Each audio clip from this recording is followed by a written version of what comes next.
Ever felt like you're losing your mind, but you know deep down something isn't right?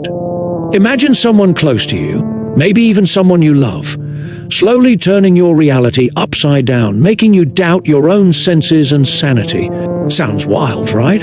Well, this is a manipulation technique that happens more often than you think. Today, we're diving into the dark world of manipulation tactics, and trust me, by the end, you'll be shocked at how many of these you've experienced without even realizing it.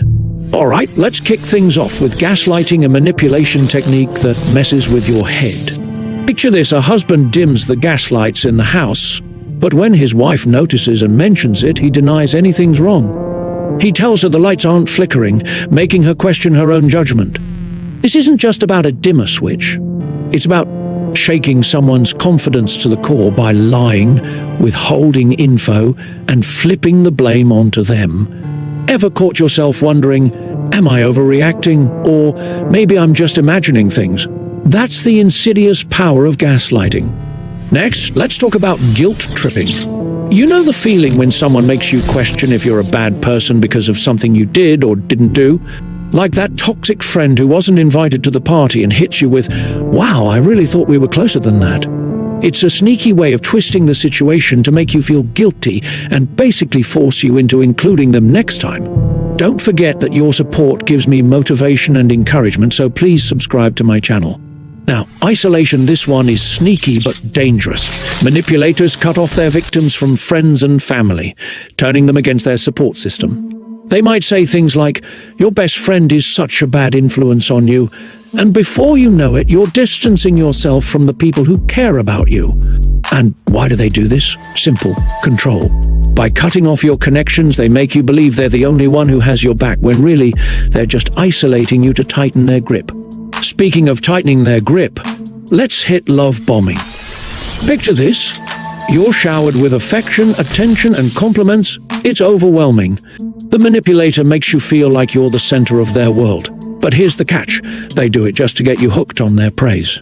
Then, as soon as you're fully attached, they yank it away, leaving you craving their approval. This is where it gets dark, because people who do this use it to control their victim emotionally, playing with their feelings like a puppet on a string. Speaking of manipulation, I suggest you watch the video that is displayed on the top of the screen.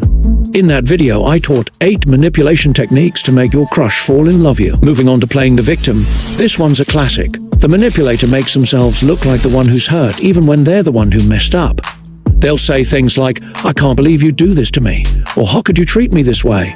all to deflect blame and make you feel bad for standing up for yourself. It's super effective because it makes you hesitate, second-guessing if you're in the wrong, even when you're not. Then there are threats and coercion. They might not be the typical, "I'm going to hurt you" type, but emotional or financial threats work just as well. Maybe it's the threat of leaving a relationship over something small, or saying they'll ruin your reputation if you don't comply. Even big corporations have faced this, like that ransomware attack where hackers demanded millions to avoid a total data meltdown. Whether it's on a personal or global scale, threats are all about control. Ever been hit with the silent treatment? This one's painfully familiar to a lot of us. The manipulator refuses to acknowledge your existence, freezing you out as a form of punishment. It's a power play to get you to break first, craving their attention. It's basically emotional blackmail, where you start questioning what you did wrong, even if it wasn't your fault. And let's not forget shaming, whether it's public humiliation or passive-aggressive comments designed to make you feel inferior. Shaming is a tool manipulators love to use.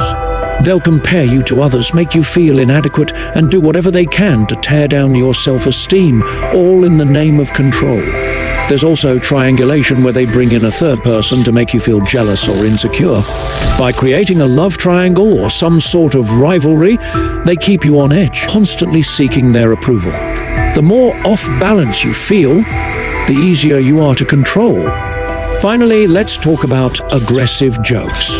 Ever had someone say something mean and then brush it off with, "It's just a joke"? Yeah, that's not harmless humor. Those jokes are designed to cut you down while keeping the manipulator looking innocent. The worst part is, when you call them out, they make you feel like you're overreacting.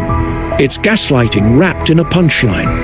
If you found yourself nodding along or feeling that pit in your stomach because you've experienced some of these tactics, You're not alone, and it's time to take action. As you know, I just started my YouTube channel, so I need your comments and criticisms to improve my videos. Please tell me how to make better videos for you in the comments, and tell me if you've encountered any of these behaviors and how you dealt with them. And don't forget to subscribe if you want to dive deeper into how to spot and protect yourself from manipulation in your daily life. Stay sharp, and remember, you deserve to be in control of your own reality.